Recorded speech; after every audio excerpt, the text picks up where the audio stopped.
Hey guys, Jenny Jean here, and this is video 2 of my egg freezing journey video series. And today I'm going to talk about my second visit. So my second visit was on May 8th. So my first visit was on March 11th, and then I didn't go back until May 8th of 2019. So here my doctor at my original appointment had said, okay, stop your pills on March 11th, and I had only taken I think 3 out of my entire pack when I had started and had seen him for the first time.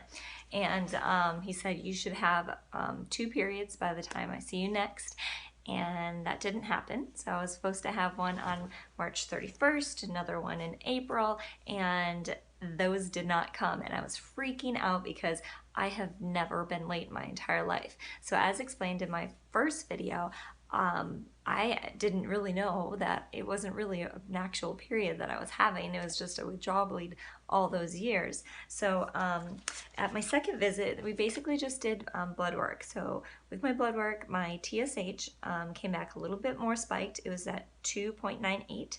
My AMH was 3.64 ng, which is fantastic for being 35 years old. That is like equivalent to somebody who's in their early 20s, so that's really fantastic.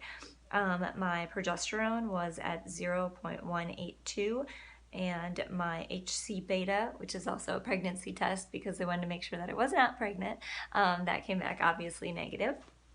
So for TSH, what that is, it's the thyroid stimulating hormone, and if you have an increased TSH like I did, the higher level means that the body isn't producing enough, so it's actually hypothyroidism. If you have a low level on your blood work, it actually means the body is producing too much, and that's hyperthyroid. So it's a little bit different. You have to think about it how the blood test works. So if you have an elevated blood test, it's hypo, which is low because your body is not producing enough. And what that is you get like fine, thin hair, you could have hair loss, you feel cold often, fatigue, weight gain, dry hair, pale skin, muscle cramps, body aches, things like that. And what it is if you have the LH, which is the luteinizing hormone, it will peak mid-cycle. So, and it signals the egg to release in normal ovulation. But if you have high LH, that can make the peak not as drastic enough to ovulate, and therefore you have irregular periods and things like that. So that is all due to your thyroid, this little gland like right in here. Then AMH, that's another big term that you're going to hear with egg freezing. It's the anti-Mullerian hormone. A normal range is 1 to 4. Mine is at 3.64. A low is less than 0. Higher than 4 is possible PCOS. You can use DHEA, can help increase your AMH if you have low AMH. I had to actually stop because it could raise it over the 4, and we didn't want that.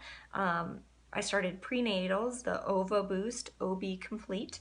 You can also take L-arginine, do abdominal massage, colon hydrotherapy, acupuncture, stress reduction, drink bone broth. Those are definitely things that can also help to raise your AMH. So AMH is really an important thing to know if you are considering doing egg freezing.